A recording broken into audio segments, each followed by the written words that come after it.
सांजधारा या माझ्या यूट्यूब चॅनलवर आपले सगळ्यांचे स्वागत आहे।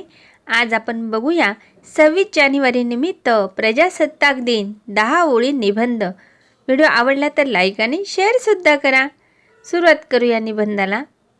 26 जानेवारी 1950 रोजी भारताचे संविधान लागू झाले।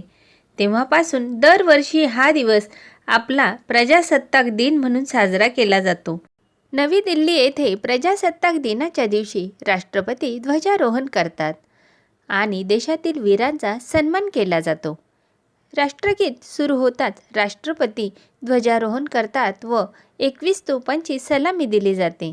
त्यानंतर देशासाठी शौर्य गाजवलेल्या सैनिकांना राष्ट्रपतींच्या हस्ते अशोक चक्र आणि कीर्ती चक्र हे मुख्य पुरस्कार देण्यात येतात।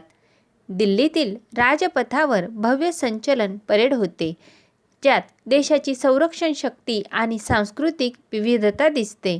प्रजासत्ताक दिन हा भारताच्या विविधतेतील एकता आणि लोकशाही मूल्यांची आठवण करून देतो। शाळा, महाविद्यालय आणि सरकारी कार्यालयांमध्ये ध्वजारोहण कार्यक्रम होतात। या दिवशी देशभक्तीपर गाणी, भाषणे आणि सांस्कृतिक कार्यक्रम सादर केले जातात। हा दिवस आपल्याला स्वातंत्र्य सैनिकांच्या बलिदानाची आठवण करून देतो। संचलनाबरोबरच भारतातील विविध संस्कृतींची झलक प्रस्तुत केली जाते। त्यासाठी भारतातील राज्यांनी आपापल्या राज्याचे चित्ररथ पाठवलेले असतात। त्यामध्ये महाराष्ट्राचा चित्ररथही असतो। या चित्ररथांच्या सादरीकरणाची विशेष पूर्वतयारी सर्व राज्यांचे कलाकार काही दिवस आधीच करतात।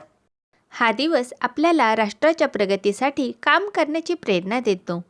आजचा व्हिडिओ आवडला असेल तर एक लाईक करा आणि सांजधारा हा माझा यूट्यूब चॅनल सबस्क्राईब करा। नवीन व्हिडिओच्या नोटिफिकेशन करता बेल आयकॉन प्रेस करा।